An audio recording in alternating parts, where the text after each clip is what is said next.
வணக்கம் மக்களே, உங்களுடைய இதயத்தை காப்பாற்றக்கூடிய உணவுகள் என்னென்ன அப்படின்ற ஒரு விஷயம்தான் பார்க்க போகிறோம். ஸோ கண்டிப்பாக நான் சொல்லக்கூடிய உணவுகள் உங்களுடைய இதயத்தை பாதுகாக்கும் அப்படின்னு நம்புகிறேன். உப்பு மற்றும் கொழுப்பிற்கு பதிலாக நான் சொல்லக்கூடிய உணவுகள்லாம் சேர்க்கும்போது இதயத்தின் ஆரோக்கியம் நமக்கு பாதுகாக்கப்படும் அப்படின்னு சொல்கிறாங்க. ஸோ அது என்னென்னு தெரிஞ்சுக்கிறதுக்கு முன்னாடி நம்ம பதிவை நீங்கள் இப்போ தான் ஃபஸ்ட் டைம் பார்க்குறீங்க அப்படின்னு சொன்னால் மறக்காமல் சப்ஸ்கிரைப் பண்ணிவிட்டு சைடில் இருக்கக்கூடிய பெல் ஐக்கானை கிளிக் பண்ணிக்கோங்க. இது போன்ற விஷயங்கள் ஆரோக்கியமான தகவலை தினந்தோறும் பார்த்துடலாங்க. ஸோ முதல் விஷயம், லேசான மென்மையான கருப்பு பீன்ஸ் இதயம் ஆரோக்கியமாக இருக்க பல்வேறு ஊட்டசக்திகளை கொண்டு நிரம்பி இருக்கு அப்படின்னு சொல்கிறாங்க. ஃபோலேட், ஆக்சிஜனேற்றம் மற்றும் மெக்னீசியம் ஆகியவை இரத்த அழுத்தத்தை குறைக்க உதவும்.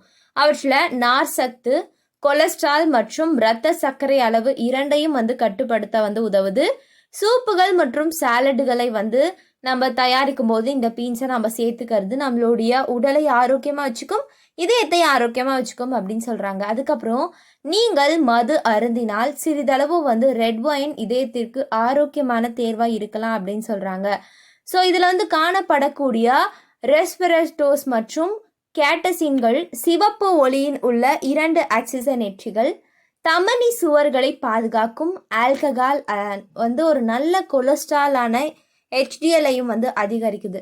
ஆனால் அதிகப்படியான ஆல்கஹால் இதயத்தை காயப்படுத்துது. பெண்கள் ஒரு நாளைக்கு 1க்கு மேற்பட்ட பானங்கள் அல்லது ஆண்களுக்கு 2 பானங்கள் வேண்டாம் அப்படின்னு மருத்துவர்கள் சொல்கிறாங்க. அடுத்த விஷயம் என்ன அப்படின்னு பார்த்தீங்கன்னா சால்மன். ஸோ இதய ஆரோக்கியத்திற்கான சிறந்த உணவு. இதில் ஒமேகா 3கள் நிறைந்திருக்கு. ஒமேகா 3 ஆரோக்கியமான கொழுப்புகள். அவை இதயம் பார்த்தீங்கன்னா கோளாறுகள்லேருந்து பாதுகாக்கும் மற்றும் இரத்த அழுத்தத்தை குறைக்கும், அபாயத்தை குறைக்கும் அப்படின்னு சொல்கிறாங்க. அவை பார்த்தீங்கன்னா வீக்கங்களை கட்டுப்படுத்தலாம்.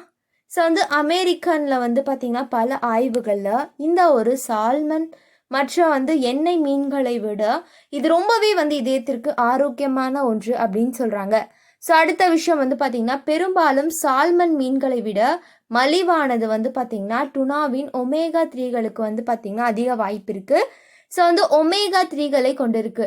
டுனா மாமிசத்தை வெந்தயம் மற்றும் எலுமிச்சையுடன் வறுத்துட்டு காணாங்கெழுத்தி, அதுக்கப்புறம் பார்த்தீங்கன்னா மத்தி, நெத்துலி போன்ற ஒமேகா 3களில் நிறைய ஆதாரங்கள் இருக்குது. ஸோ இதயத்தை ஆரோக்கியமாக வைத்திருக்க எதெல்லாம் சிறந்தது அப்படின்னா நீங்கள் கண்டிப்பாக இதெல்லாம் தேர்வு செய்யலாம் அப்படின்னு சொல்கிறாங்க. ஸோ அடுத்த விஷயம் பார்த்தீங்கன்னா ஆலிவ் எண்ணெய். இந்த எண்ணெய் நொறுக்கப்பட்ட ஆலிவ்கள்லேருந்து தயாரிக்கப்படக்கூடிய ஒரு ஆரோக்கியமான கொழுப்பு அப்படின்னு சொல்கிறாங்க. இது இதயம் ஆரோக்கியமான ஆக்சிஜனேற்றத்தில் நிறைந்திருக்கு. யாரெல்லாம் இரத்த நாளங்களை பாதுகாக்கலாம் அப்படின்னு நினைக்கிறீங்களோ ஆலிவ் எண்ணெய் நிறைவுற்ற கொழுப்பை மாற்றும்போது அது கொழுப்பின் அளவை குறைக்க உதவும். ஸோ சாலடுகள் மற்றும் சமைத்த காய்கறிகள் அல்லது ரொட்டியில் இதை முயற்சிக்கலாம். ஸோ சிறந்த சுவைக்கான ஒரு குளிர்ச்சியான ஒரு பொருட்களில் இந்த ஒரு ஆலிவ் எண்ணெய் பயன்படுது அப்படின்னு சொல்கிறாங்க. அதுக்கப்புறம் அக்ரூட் பருப்புகள், ஒரு சிறிய கையளவு அக்ரூட் பருப்புகள் ஒரு நாளைக்கு உங்களுடைய கொலஸ்ட்ராலை குறைக்கலாம். இது உங்களுடைய இதய தமனிகளில் ஏற்படக்கூடிய வீக்கத்திலிருந்து பாதுகாக்கலாம். அக்ரூட் பருப்புகள் ஒமேகா 3 மோனோ அன்சாச்சுரேட் கொழுப்புகள் எனப்படக்கூடிய ஆரோக்கியமான கொழுப்புகள். தாவரம் பார்த்தீங்கன்னா தாவர நார் சக்திகளான பல சக்திகள் நிறைஞ்சிருக்கு. சிப்ஸ் மற்றும் குக்கீஸ்களில் உள்ள கெட்ட கொழுப்பை அக்ரூட் பருப்புகள் மாற்றும் போது நமக்கு நல்ல நன்மையை ஏற்படுத்தும் அப்படின்னு சொல்கிறாங்க. அதுக்கப்புறம் துண்டுகளாக்கப்பட்ட பாதாம், காய்கறிகள், மீன், கோழி மற்றும் இனிப்புகளுடன் நன்றாக செய்யப்படுது.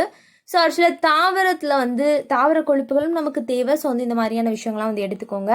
அதுக்கப்புறம் பார்த்தீங்கன்னா ஆசிய உணவகத்தில் நீங்கள் பார்த்தீங்கன்னா இவற்றை ஒரு பசியாக பார்த்துருக்கலாம். ஸோ எடமேன் எனப்படக்கூடிய சோயா பீன்களுக்கான ஒரு வார்த்தையை நம்ம இதில் சோயா புரதம் அதிகமாக காணப்படுது. அதாவது பீன்ஸ் வகைகள்லாம் நம்ம எடுத்துக்கணும் அப்படின்னு சொல்கிறாங்க. ஸோ வேக வைத்து நம்ம இதை எடுத்துக்கும் போது அவ்வளோ நல்லதாங்க. ஸோ கிடைக்கும் போது எடுத்துக்கும் போது இது இதயத்திற்கு தேவையான ஆன்டி ஆக்சிடென்ட்கள், ஸோ இரத்த நாளங்களை வலுப்படுத்தக்கூடிய எல்லா விஷயங்களும் அடங்கியிருக்கு. ஸோ முடிஞ்ச வரைக்கும் இந்த மாதிரியான பீன்ஸ் வகைகள், அதுக்கப்புறம் சோயா பீன் எடுத்துக்கலாம். நமக்கு என்ன மாதிரியான வகைகள் கிடைக்குதோ அதெல்லாம் நம்ம எடுத்துக்கலாம் அப்படின்னு சொல்கிறாங்க. அதுக்கப்புறம் பார்த்திங்கன்னா தயிராக இருக்கட்டும், அதுக்கப்புறம் பட்டராக இருக்கட்டும், இந்த மாதிரி எல்லாமே நமக்கு பாலால் உருவான பொருட்கள் சொல்லுவோம்ல. ஸோ மோர், வெண்ணெய், அதுக்கப்புறம் நெய் இது மாதிரி எல்லாமே வந்து புரதத்தில் ஒரு சிறந்த ஒன்றாக இருக்குது. ஸோ வந்து நீங்கள் சமைக்கணும் அப்படின்னா இந்த மாதிரியான விஷயங்களை கொண்டு நீங்கள் வந்து பண்ணலாம் அப்படின்னு சொல்கிறாங்க. ரொம்பவே வந்து நமக்கு கொஞ்சம் கொழுப்பு சேர்க்கப்பட்ட புரதத்திற்கான சூப்புகளில் நம்ம இந்த மாதிரியான விஷயங்களை ஆட் பண்ணும்போது அது நமக்கு சுவையும் தரும், அதே சமயம் ஆரோக்கியத்தையும் தரும் அப்படின்றாங்க. நீங்கள் வந்து வெண்ணெய் இந்த மாதிரி நெய்யெல்லாம் பயன்படுத்தினா கூட வந்து ஒரு குறிப்பிட்ட அளவு பயன்படுத்துறது நல்லது அப்படின்னு சொல்கிறாங்க. அதுக்கப்புறம் வந்து பார்த்திங்கன்னா இனிப்பு உருளைக்கிழங்கு. ஸோ இனிப்பு உருளைக்கிழங்கு வந்து பார்த்திங்கன்னா கண்டிப்பாக நம்ம பயன்படுத்தணும். ஸோ வெள்ளை உருளைக்கிழங்கை விட குறைந்த கிளைசெமிக் குறியீட்டை கொண்டது வந்து பார்த்திங்கன்னா இது அப்படின்னு சொல்கிறாங்க. ஸோ வந்து இரத்த சர்க்கரையின் விரைவான ஒரு ஸ்பைக்கை ஏற்படுத்தாது. அவை வந்து நார் சத்து, வைட்டமின் ஏ மற்றும் லைகோஃபின் ஆகியவற்றை வந்து கொண்டிருக்கு அப்படின்னு சொல்கிறாங்க. ஸோ அடுத்த விஷயம் என்ன அப்படின்னு பார்த்தீங்கன்னா வந்து கீரை வகைகள், ஸோ பச்சை இலை காய்கறிகள் எல்லாமே நமக்கு நன்மைகளை தரும்ல. அதே மாதிரி வந்து இந்த தாதுக்கள் வந்து இரத்த அழுத்தத்தை கட்டுப்படுத்த உதவுது. ஸ்விஸ் ஆட்டில் வந்து இதய ஆரோக்கியமாக வச்சிருக்க நார் சத்து, வைட்டமின் ஏ மற்றும் ஆன்டி ஆக்சிடென்ட்களான லூட்டின் மற்றும் ஜியாக்சாண்டின் ஆகியவை வந்து இதில் காணப்படுது அப்படின்னு சொல்கிறாங்க. ஸோ கண்டிப்பாக நம்ம எடுத்துக்க வேண்டிய விஷயங்களை இதெல்லாம் ஒன்று. அதுக்கப்புறம் அரிசிக்கு பதிலாக இந்த முழு தானியத்தை நீங்கள் எடுத்துக்கலாம். என்ன சொல்ல வரேன்னா பார்லியை வந்து சூப்புகள் மற்றும் நம்ம வந்து வேக வைத்து சாப்பிடும்போது அவ்வளோ நல்லது அப்படின்றாங்க. கொலஸ்ட்ராலோடைய அளவை குறைக்க உதவும், இரத்த சர்க்கரையின் அளவை வந்து குறைக்கும் அப்படின்னு சொல்கிறாங்க. ஒரு சூடான கிண்ணம், அதாவது ஓட்ஸ் வந்து ஒரு சூடான கிண்ணம் உங்களை வந்து மணிக்கணக்கில் வந்து நிரப்புது. சிற்றுண்டிகளை நீங்கள் வந்து ஸ்கிப் பண்ணிங்க அப்படின்னா நம்ம நாள் முழுவதும் நமக்கு வந்து ஒரு ஸ்ட்ரென்த் அப்படின்றதே இருக்காது. அதனால தான் ஓட்ஸ்லாம் காலையில் எடுத்துக்கணும் அப்படின்னு சொல்கிறாங்க. ஸோ அதுக்கப்புறம் வந்து பார்த்திங்கன்னா எந்த மாதிரியான விஷயங்கள் எடுத்துக்கலாம்னா பளபளப்பான ஒரு சருமத்திற்கு நம்ம ஆளி விதைகளை பயன்படுத்துவோம். அதே மாதிரி இதயத்திற்கும் ஆளி விதைகள் ரொம்பவே வந்து பயன்படுது அப்படின்னு சொல்கிறாங்க. அதுக்கப்புறம் வந்து பார்த்திங்கன்னா ஆரஞ்சு பழம். ஸோ வந்து ஆரஞ்சில் வந்து நார் சத்து அதிகமாக இருக்குது. ஸோ இதில் வந்து பொட்டாசியமும் வந்து நிறைஞ்சு காணப்படுறதுனால இரத்த அழுத்தத்தை கட்டுப்படுத்த உதவுது.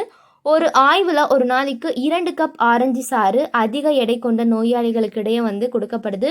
ஸோ ரொம்ப ஆரோக்கியமான ஒன்றாக இது வந்து இருக்குது அப்படின்னு சொல்கிறாங்க. அதுக்கப்புறம் வந்து ப்ளூபெர்ரி, ஸ்ட்ராபெர்ரி இது மாதிரி எல்லா பெரிய வகைகளும் ஆன்டி ஆக்சிடென்ட்கள் நிறைஞ்சிருக்குங்க. ஸோ கண்டிப்பாக உங்களுடைய இதயத்தை பாதுகாக்கணும் அப்படின்னு சொன்னால் இந்த மாதிரியான விஷயங்கள் வந்து ரொம்பவே வந்து பயன்படுது.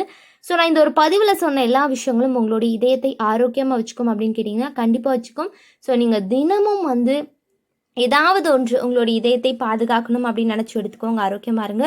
ஸோ மக்களே, நான் சொன்ன விஷயங்கள் கண்டிப்பாக நீங்கள் ஃபாலோ பண்ணுவீங்க அப்படின்னு நம்புகிறேன். நம்ம சேனலை மறக்காமல் சப்ஸ்கிரைப் பண்ணிவிட்டு சைடில் இருக்கக்கூடிய பெல் ஐக்கானை கிளிக் பண்ணிக்கோங்க. இது போன்ற தகவல்கள், ஆரோக்கியமான விஷயங்களை வந்து பார்க்கலாம்.